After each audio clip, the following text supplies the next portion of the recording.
Alhamdulillah Rabbil Alamin. Salatu wassalamu ala nabiyina Muhammadin wa ala alihi wa sahbihi ajma'in.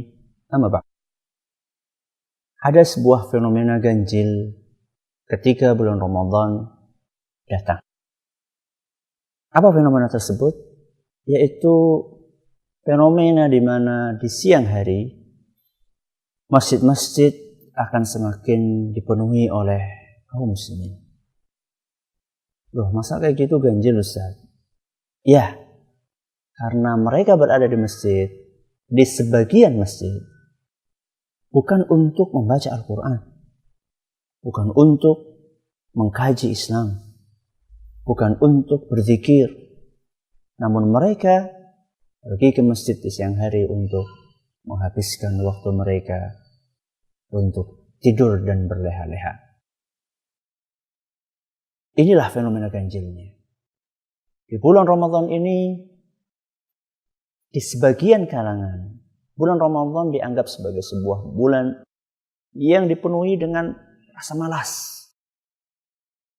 yang dipenuhi dengan kekurang produktivitasan di dalam beramal, yang diiringi dengan ketidakkreatifan di dalam berperilaku, di dalam bekerja. Dan tentunya inilah sesuatu yang perlu kita perbaiki. Menarik untuk kita cermati ketika kita membaca sejarah kehidupan Nabi kita Muhammad SAW dan juga para ulama salaf, para sahabat Nabi SAW dan para ulama sesudah mereka. Mari kita cermati, banyak ternyata peristiwa-peristiwa besar yang terjadi di bulan Ramadan.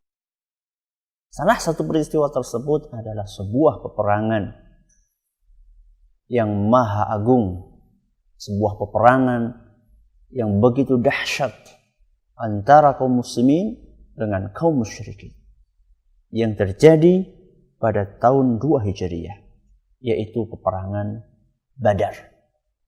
Sebuah peperangan antara dua jumlah pasukan yang sangat mencolok perbedaannya. Kaum muslimin hanya berjumlah 300 sekian belas orang. Sedangkan kaum musyrikin 3 kali lipat jumlah mereka, 1000 orang. Tapi lihat bagaimana kaum muslimin. Mereka berhasil untuk meluluh lantakkan pasukan kaum musyrikin. Padahal tahu tidak, mereka saat itu sedang berpuasa di bulan Ramadan. Yang lainnya, masih juga peperangan pada tahun 8 Hijriah, ketika Nabi SAW berhasil menaklukkan kota Mekah. Saat itu Nabi SAW membawa pasukan 10.000 pasukan untuk menaklukkan kota Mekah, dan beliau beserta kaum muslimin berhasil untuk menaklukkannya dengan sangat mudah. Itu kejadian terjadi pada tahun 8 Hijriah dan juga bertepatan dengan bulan Ramadan. Bukan hanya pada zaman Nabi SAW saja. Para sahabat Nabi SAW pun memiliki style atau tipe yang sama dengan Nabi SAW. Orang yang memanfaatkan waktu Ramadan untuk berkarya, untuk berjuang. Sebagai satu contoh, sebuah kejadian pada tahun 15 Hijriah. Sebuah peperangan yang bernama Peperangan Al-Qadisiyah, di mana kaum muslimin berhasil menaklukkan orang-orang Majusi di Persia. Dataran Persia yang saat ini berdiri negara Iran, Afghanistan, dan yang semisalnya. Jadi pada tahun tersebut 15 Hijriah, Nabi kaum muslimin berhasil menaklukkan orang-orang Majusi. Sebuah peperangan besar. Masih dilanjutkan pada tahun 92 Hijriah. Pada tahun 92 Hijriah terjadi sebuah peperangan di mana Islam berhasil menaklukkan Spanyol di bawah pemimpin Tariq ibn Ziyad, seorang panglima besar kaum muslimin, dan juga Musa ibn Nusair. Itu pun terjadi pada bulan Ramadan. Itulah peristiwa-peristiwa besar yang sangat menentukan terjadi di bulan Ramadan. Ini menunjukkan apa? Menunjukkan bahwa pada bulan Ramadan kaum muslimin seharusnya mereka berkarya. Seharusnya mereka berjuang. Seharusnya mereka produktif untuk menghasilkan hal-hal yang bersifat positif. Jangan sampai bulan Ramadan itu berubah menjadi bulan yang diisi dengan kemalasan. Hanya untuk tidur-tiduran, hanya untuk berleha-leha saja. Jangan. Loh Ustaz, kita tidur kan ibadah Ustaz. Masa orang lagi ibadah nggak boleh? Sebagaimana jihad ibadah, tidur kita juga ibadah. Ini masalahnya. Banyak orang termakan dalam tanda kutip dengan ungkapan tidurnya orang yang puasa adalah ibadah. Dan amat disayangkan, ungkapan ini sering disampaikan, diulang-ulang di bulan Ramadan terutama oleh para khatib, para da'i, para muballigh. Dan kaum muslimin juga menerima begitu saja tanpa meneliti apakah ungkapan itu betul atau tidak. Ketika mengkaji perkataan para ulama, ternyata kita dapatkan bahwa hadis tersebut,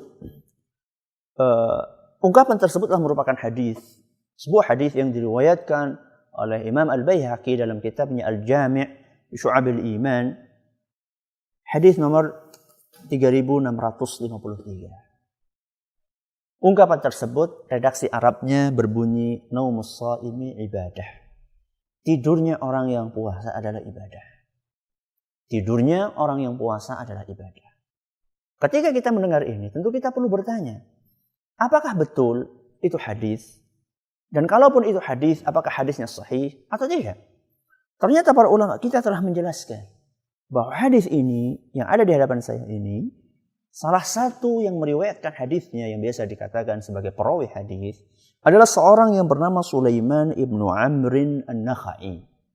Sulaiman bin Amr An-Nakhai ini adalah seorang yang dikatakan oleh para ulama kita sebagai orang yang suka memalsukan hadis. Siapa yang mengatakan itu? Para ulama kita. Para ulama pakar hadis. Sekali Imam Ahmad bin Hanbal rahimahullah. Kata beliau, kana yada'ul hadis. Bahwasanya Sulaiman bin Amr ini suka memalsukan hadis. Dan yang mengatakan itu bukan hanya Imam Ahmad. Imam Yahya ibnu Ma'in juga menyatakan hal yang serupa. Kata beliau, ma'rufun biwad'il hadis. Sudah dikenal reputasinya. Suka memalsukan hadis. Nah, apakah hadis yang diriwayatkan oleh orang yang seperti ini kondisinya akan kita terima? Tentu tidak. Ya. Dan yang mengatakan itu banyak, bukan hanya Imam Ahmad saja, bukan hanya Imam Yahya ibnu Ma'in, ada juga Imam Ibnu Adi rahimahullah dan juga Imam Ibnu Hibban dan masih banyak ulama-ulama yang lainnya. Makanya dari sinilah kita memahami kenapa para ulama kita mereka menilai hadis ini adalah sebuah hadis yang dhaif. Di antaranya dijelaskan oleh Imam Al-Albani, Syekh Al-Albani rahimahullah di dalam kitabnya Silsilatul Ahadits Adh-Dha'ifah wal Mawdhu'ah, beliau menyatakan bahwa hadis itu adalah hadis yang dhaif. Maka itulah akibat dari menerima sebuah ungkapan tanpa memverifikasi, tanpa mencari, tanpa berusaha mengkoreksi apakah hadis itu adalah hadis yang bisa dipertanggungjawabkan atau tidak. Karena membaca hadis yang dhaif, akhirnya kaum muslimin terprovokasi untuk bersikap malas di bulan Ramadan, yang ini tentu tidak sesuai dengan rekam jejak para Nabi SAW, Nabi SAW dan juga para sahabat serta para ulama salaf.